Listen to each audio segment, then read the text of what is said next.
Ojutaaye Gist TV, kindly subscribe.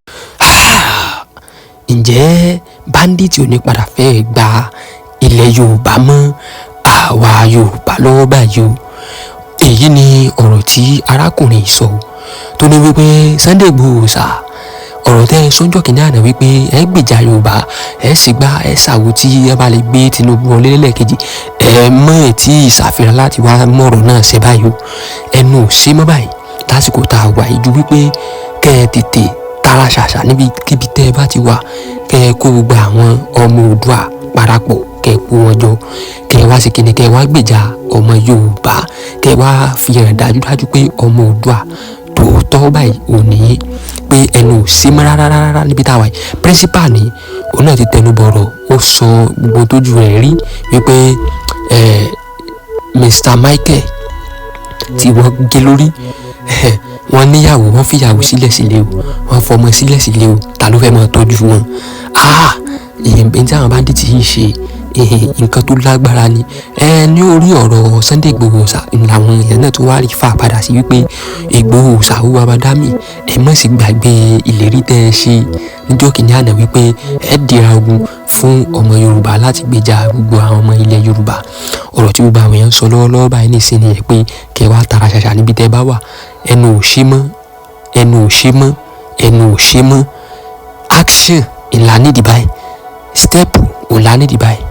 Action àti step ni méjèèjì yẹn ni a fẹ́ láti ọ̀dọ̀ olóyè Sunday Igboho sà lọ́wọ́lọ́wọ́ tí a wà yìí, pé ẹnu ò ṣe mọ́, ẹ má fẹnu jáwáyà lásán pé ẹ máa ṣe gbá ẹ máa ṣàwò. Ọ̀rọ̀ tí arákùnrin yìí tó sọ nìyẹn o. Ó sọ wípé Sunday Igboho sà lóòótọ́ akọni nìyẹn tòótọ́, ṣùgbọ́n lọ́tẹ̀ yìí ẹ tètè wá dira gbogbo tó bá yẹ kẹ́ ẹ dì lára, kẹ́ ẹ kú gbogbo àwọn ọmọ Oòduà parapọ̀. Gbọ́dọ̀ gba ilẹ̀ Yorùbá máa lọ́wọ́ o. Àwọn Bandits gbọ́dọ̀ gba ilẹ̀ Yorùbá máa lọ́wọ́ o. Ariwo tí gbogbo àwọn èèyàn tẹnu mọ́rin o. Ọ̀yọ́, ìpínlẹ̀ Ọ̀yọ́ ìnìkíní ti ṣẹlẹ̀ o. Ṣèyí Mákindé bá ti sọ o, wọ́n ní kékeré yìí náà bẹ́yìn sáà ní gómìnà tẹ́ wà lórí ipò lọ́wọ́ báyìí, kẹ́ tó kú òun bẹ́ẹ̀, kẹ́ má jẹ́ kó kọ yín bàjẹ́, kẹ́ ẹ sì kíni, kẹ́ ẹ náà tètè gbogbo àwọn security tó bá yẹ kẹ́ ẹ pè, tó bá yẹ kán ṣe kán tètè ṣe. Oríyọmí Hamzat náà ó ṣe wọn tó lè ṣe nítorí pé òun náà ń díje ipò lọ́wọ́, òun ni ó fi ṣe, ó sì tún dá sí gan. Ó sọ pé kí gbogbo ìjọba Tinubu, kí gbogbo wọn kan ṣe kíni, kan mójútó gbogbo ètò ààbò orílẹ̀-èdè Nàìjíríà. Ó ṣe kókó nítorí nígbà bá pa gbogbo àwọn Yorùbá tán, ta ló fẹ́ dìbò? Ìdìbò sì ń bọ̀ lọ́nà. Nígbà bá pa gbogbo àwọn èèyàn tán nísìnyí, ta ló fẹ́ dìbò fún wọn? So èyí ni ọ̀rọ̀ tí gbogbo àwọn èèyàn sọ pé gbogbo àwọn tán dúró ọ̀rùn tán pa yìí, èèyàn náà níwọ̀n àwọn iṣẹ́ ẹranko. Mo wo fídíò náà, mo wo fọ́nrán fídíò náà, ṣe náà gé lórí ṣàrà àgbàlagbà náà nìjẹ́ ṣe sùúrù.